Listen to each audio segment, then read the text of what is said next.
Bonjour tout le monde et bienvenue dans le décryptage de la rédaction d'aujourd'hui qui porte sur le film Invisible Nation, un documentaire taïwano-américain réalisé et produit par Vanessa Hope. D'origine américaine, la réalisatrice avait déjà dans son sac un documentaire sur les relations sino-américaines, All Eyes and Ears, et a eu envie de consacrer plus d'attention à Taïwan.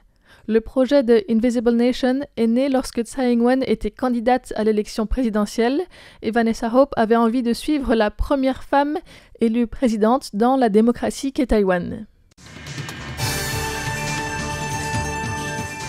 Pour réaliser ce documentaire, Vanessa Hope a commencé par faire une demande auprès du bureau présidentiel et a reçu un accord 6 mois plus tard pour rencontrer la présidente, qui a accepté que le film soit tourné et de donner elle-même des interviews chez elle notamment pour ce documentaire.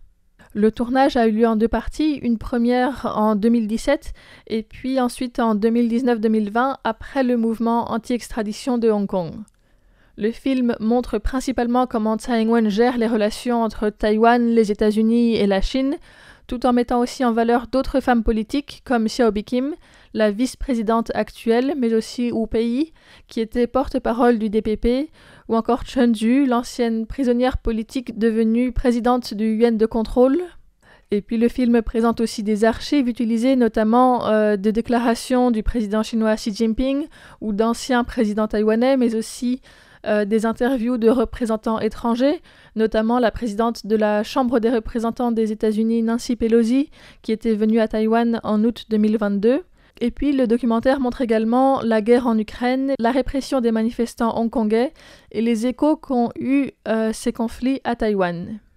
La post-production a été faite en 2022 et 2023 à Taïwan, et puis Invisible Nation est finalement sorti fin 2023 dans quelques festivals, puis en mai 2024 dans les salles de cinéma aux États-Unis, puis dans une quarantaine de pays, et il y a tout juste un mois seulement dans les salles à Taïwan, donc le 14 juin 2025. Pour ma part, je suis allée le voir dimanche. Alors d'abord, il faut préciser aussi que le financement de ce documentaire vient de la fondation Compton, une fondation américaine qu'on pourrait dire de gauche qui soutient des projets allant dans le sens, je cite, de la paix, l'environnement, la santé reproductive, l'argent en politique et l'art, grâce à des bourses notamment. Je n'ai pas trouvé s'il y a eu des versements privés qui ont été faits vers cette fondation, donc il n'y a pas de financement direct de Taïwan, mais c'est un documentaire qui reste très centré sur le mandat de Tsai Ing-wen et d'autres figures du DPP, et qui les montre sous un jour plutôt positif, contrairement à certaines personnalités du KMT, qui ont beaucoup moins de temps d'écran et dont les contradictions sont plus mises en évidence. Sur les réseaux sociaux, les avis sont assez partagés sur ce film et vraiment dans les extrêmes, qui est présenté presque comme de la propagande du DPP pour des personnes qui sont proches du KMT, et comme une très belle leçon d'histoire pour des personnes qui sont plus proches du DPP, globalement parlant. Pour ma part, en sortant de la séance du cinéma, j'ai interviewé quelques personnes, dont une femme d'une quarantaine d'années, Madame Zhang, qui a accepté de répondre à mes questions, bien qu'elle n'était visiblement pas très au fait de l'actualité politique, puisqu'elle s'est trompée dans quelques noms, mais elle a dit être pour l'alternance politique entre le DPP et le KMT. Je ne m'intéresse pas du tout à la politique. À Taïwan, on est maintenant très fiers de la liberté qu'on a. On est même trop libre. Par exemple, dans 2 semaines, il y a des votes de destitution. Si on a envie, on peut lancer un mouvement comme ça. On a une grande liberté d'expression. J'ai trouvé intéressant qu'elle soit quand même venue voir le film, même si elle n'est pas particulièrement favorable au DPP. Pour d'autres personnes, comme Madame Lin, la trentaine, ce film apporte peu de nouveautés dans sa compréhension de la situation de Taïwan, mais plutôt un point de vue différent.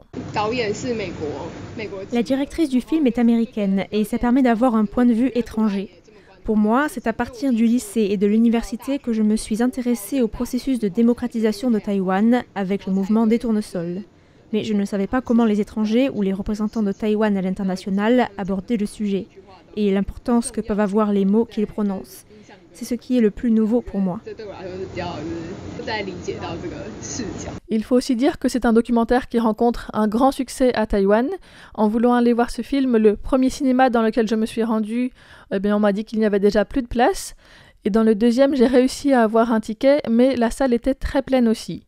Selon les données du box-office taïwanais, Invisible Nation a été distribué dans 71 cinémas à Taïwan. Donc pour avoir un point de comparaison, un film comme Superman a été projeté dans 95 cinémas. Ça restait donc facile de trouver un endroit où le voir. En un mois, plus de 130 000 billets ont été vendus à Taïwan et Invisible Nation est dans le top 10 des films les plus vus, toutes catégories confondues, ces dernières semaines. Il est aussi grimpé à la 2e place des films de production taïwanaise les plus vus sur l'année 2025. Pour comprendre son succès, on peut écouter Monsieur Chen, la soixantaine, qui explique avoir beaucoup apprécié ce film. Je pense que tout le monde devrait venir voir ce film. Il nous raconte toutes les étapes des 400 dernières années à Taïwan. Taïwan n'est pas arrivé tout d'un coup à la situation actuelle, mais a traversé des épreuves et des dangers. C'est très éducatif, ça nous permet de savoir ce qu'ont fait les gens avant nous. En rentrant, je dirai aux gens de mon entreprise et à mes amis d'aller voir ce documentaire. Ça change un peu mon approche de la politique actuelle. Il y avait des choses que je ne connaissais pas très bien, qui sont très bien expliquées. Ça aide vraiment à mieux comprendre.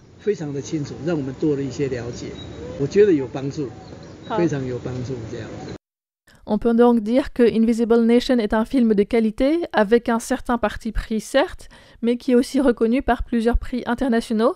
Il a notamment remporté le Grand Prix du jury au Festival du film de Sonoma, le prix du public au Festival de film de Middelburg et le prix du meilleur documentaire au Festival de film de Sun Valley, 3 festivals américains.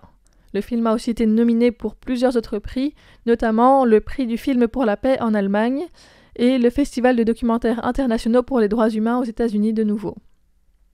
Et pour conclure, j'aimerais revenir sur le fait que Invisible Nation ouvre aussi un dialogue sur la question de l'identité taïwanaise. C'est notamment le cas pour Madame Liao, qui est dans la vingtaine et qui, après avoir vu le film, a partagé l'évolution de sa relation avec cette nation invisible qu'est Taïwan.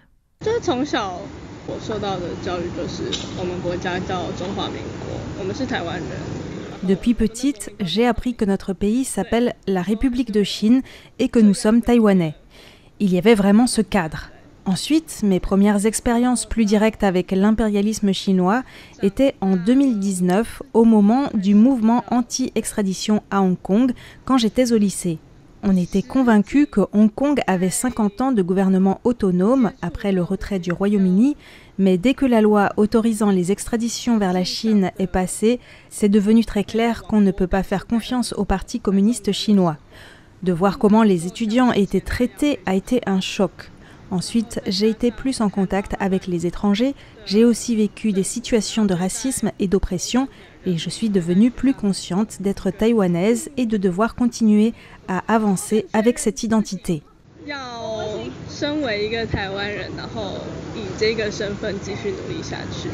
Nous voici déjà arrivés à la fin de ce décryptage sur le documentaire Invisible Nation réalisé par Vanessa Hope. Merci de votre écoute et à bientôt!